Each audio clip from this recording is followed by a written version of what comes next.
लोग कहते हैं कि करबला में हजरत इमाम हुसैन की मदद के लिए कोई नहीं आया, लेकिन सच तो ये है कि उस दिन जमीन और आसमान की हर ताकत उनकी एक आवाज पर लड़ने के लिए तैयार थी। ये वाकया आशूरा के दिन का है। जिन्नात का बादशाह जाफर, जिन अपने दरबार में तख्त पर बैठा जश्न मना रहा था, उसे इस बात की खबर ही न थी कि करबला में नबी करीम सल्लल्लाहु अलैहि वसल्लम के घराने पर क्या गुजर रही है। अचानक उसके तख्त के नीचे से दो जिन रोते और मातम करते हुए गुजरे। जाफर ने उन्हें रोका और पूछा, अरे आज तो खुशी का दिन है, तुम लोग क्यों रो रहे हो?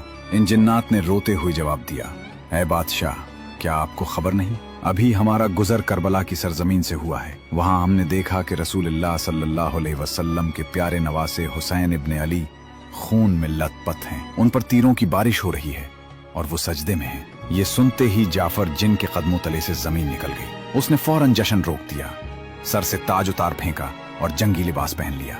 उसने अपनी तलवार निकाली और जिन्नात के एक बड़े लश्कर को लेकर हवा से भी तेज रफ्तार में करबला की तरफ रवाना हो गया। जाफर कहता है, जब मैं करबला की फजाओं में पहुंचा तो मैंने एक अजीब मंजर देखा। वहां सिर्फ यजीदी फौज ही न थी, बल्कि आसमान से लेकर जमीन तक फरिश्तों, अंबिया और जिन्नात की कतारें खड़ी थी। सब अपनी बारी का इंतजार कर रहे थे कि इमाम हुक्म दें तो वो दुश्मनों को खत्म कर दें। भीड़ इस कदर ज्यादा थी कि जाफर को रास्ता नहीं मिल रहा था।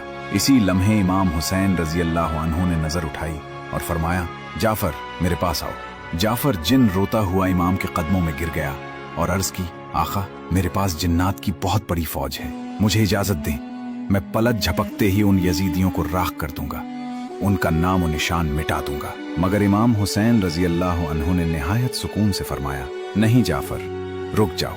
अगर मैं चाहूं तो एक इशारे में दुनिया पलट दूं, लेकिन मैं अपने नाना के दीन को बचाने के लिए और अपने रब की रजा के लिए ये सब्र कर रहा हूँ। मुझे अपने अल्लाह की मर्जी सबसे ज्यादा अजीज है। दोस्तों याद रखना, करबला में इमाम हुसैन रजी अल्लाह अन्हु बेबस नहीं थे। कायनात की हर ताकत उनके इख्तियार में थी, लेकिन उन्होंने तलवार नहीं उठाई ताकि इस्लाम जिंदा रहे। करबला का ये मंजर हमें ये सबक देता है कि असल जीत हथियार की नहीं, बल्कि सब्र और हक की होती है। अगर आपके दिल में भी इमाम हुसैन रजी अल्लाह अन्हु के लिए मोहब्बत है तो कमेंट में या हुसैन जरूर लिखें।